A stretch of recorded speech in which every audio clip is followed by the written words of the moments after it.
Naubos yung kape ko. Oo. Ay, yelo to. Puro yelo to ng ano eh. Lamig daw, lamig. Grabe, 1.5 liter yung dala ko ha. Ubos.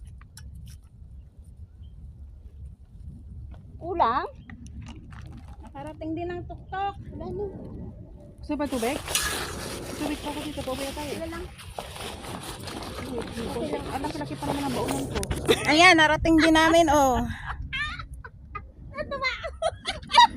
Bakit? Nagkalok ko ng tubig na. Ang laki-laki daw eh. Oh, ito siya, nakainom si ano. O, diba?